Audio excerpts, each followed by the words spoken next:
வணக்கம் ஃப்ரெண்ட்ஸ், நம்ம விஎஸ்ஆர் ஃபுட்டில் இன்றைக்கி சமையல் இல்லைப்பா, ஒரு காஃபி மேக்கரை பற்றி தான் பார்க்க போகிறோம். புதுசாக ஒரு காஃபி மேக்கர் நான் இப்போ வாங்கியிருக்கேன். இது வந்து ரொம்பவே யூஸ்ஃபுல்லாக இருக்குது. நம்ம வீட்டுக்கு திடீர்னு ஒரு 10 பேர் 15 பேர் வந்துட்டாங்க அப்படின்னாக்கா ஃபில்டர் காஃபி போடுறதுக்கு இது ரொம்பவே யூஸ்ஃபுல்லாக இருக்கும். சட்டுன்னும் போட்டுடலாம், நம்ம ரொம்ப டைம் எடுத்துக்காது. நிறைய பேர் ஃபில்டர் காஃபி போடுறச்ச அந்த ஃபில்டர் சரியாக இறங்க மாட்டேங்குதுன்னு ஃபீல் பண்ணுவாங்க. அந்த மாதிரி இருக்கவங்களாம் இது வாங்கிக்கிட்டிங்கன்னா ரொம்பவே ஈஸியாக இருக்கும். இது நான் எப்படி யூஸ் பண்ணுறதுன்னு உங்களுக்கு சொல்கிறேன். ரொம்பவே சிம்பிளான இது, சட்டுன்னு வேலை முடியக்கூடியது. நம்ம உள்ளே இருந்து இந்த மாதிரி ஒரு கப்பு மாதிரி இருக்கும், இதை எடுத்து கரெக்டாக அந்த ஹோல்ஸில் நம்ம வச்சு ஃபிட் பண்ணிக்கலாம்ப்பா. சரியாக இதை வச்சு ஃபிட் பண்ணிடணும்னா நமக்கு வந்து ஃபில்டர் வந்து கரெக்டாக இறங்கி வரும். இப்போ இதுக்கு மேலே நம்ம ஒரு ஃபில்ட்ரு வைக்க போகிறோம். இந்த ஃபில்டரில் நமக்கு எந்த அளவுக்கு குவான்டிட்டி காஃபி தூள் வேணுமோ நம்ம அதை சேர்த்துக்கலாம். நம்ம நிறைய பேர் இருக்கிறச்ச இது கண்டிப்பாக ரொம்பவே யூஸ்ஃபுல்லாக இருக்கும். இப்போ இந்த மாதிரி கரெக்டாக அந்த மாதிரி அதை உள்ளார வச்சுட்டு இப்போது ஒரு காஃபி தூள் வந்து நம்ம எந்த அளவுக்கு தேவையோ அந்த அளவுக்கு நம்ம இப்போ இதில் போட்டுக்கலாம். போட்டுட்டு இதுக்கு கீழே கண்ணாடி ஜக்கு மாதிரி ஒன்று கொடுத்துருக்காங்க. இது ரொம்பவே யூஸ்ஃபுல்லாக இருக்குது. இது நீங்கள் அப்படியே கூட மைக்ரோவனில் வச்சு கூட நீங்கள் ஹீட் பண்ணிக்கலாம். இதில் வந்துட்டு அளவும் கொடுத்துருக்காங்க, எந்த அளவுக்கு உங்களுக்கு ஃபில்ட்ரு வேணும் அப்படின்னு சொல்லிட்டு தண்ணியும் நீங்கள் இதில் அளந்து ஊற்றிக்கலாம்.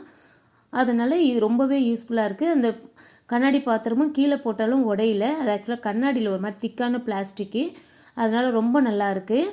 உங்களுக்கு எத்தனை பேருக்கு வேணுமோ அந்த அளவுக்கு நீங்கள் இதில் பார்த்து கரெக்டாக நீங்கள் வச்சுக்கலாம்.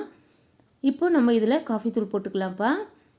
இதையும் கரெக்டாக வச்சு அந்த நீங்கள் லெவல் வச்சு ஃபிட் பண்ணும்போதே உங்களுக்கு கரெக்டாக அது உக்காந்துரும். அப்படி இல்லைன்னாக்கா கீழே உங்களுக்கு ஃபில்ட்ரு வந்து கீழே வந்துடும்.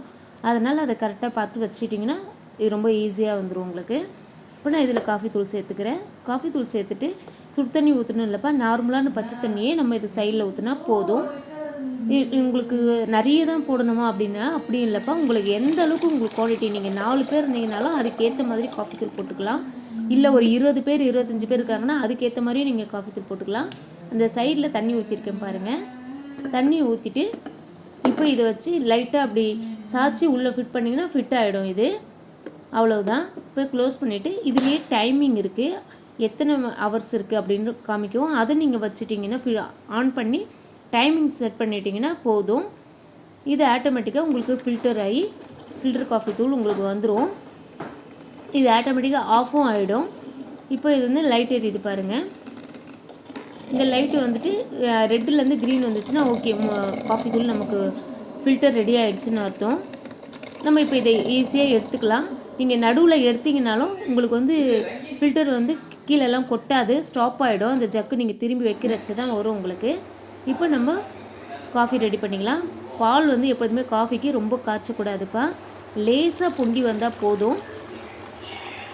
இப்போது ஒரு ஸ்பூன் சர்க்கரை சேர்த்து பால் ஊற்றி இப்போ டிகாஷன் போடுறேன் பாருங்கள், உங்களுக்கு எந்த அளவுக்கு ஸ்ட்ராங் கிடைக்குதுன்னு.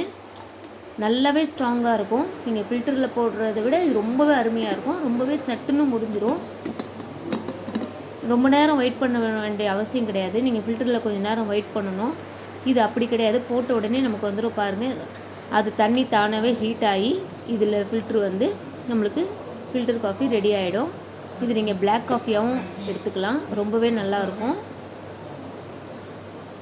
இந்த அளவுக்கு நம்ம கொஞ்சம் கூட வேஸ்டேஜ் இல்லாமல் வந்துடும். நீங்கள் செகண்ட் ஃபில்டர், தேர்ட் ஃபில்டர் இப்படி எதுவுமே போட வேண்டாம்.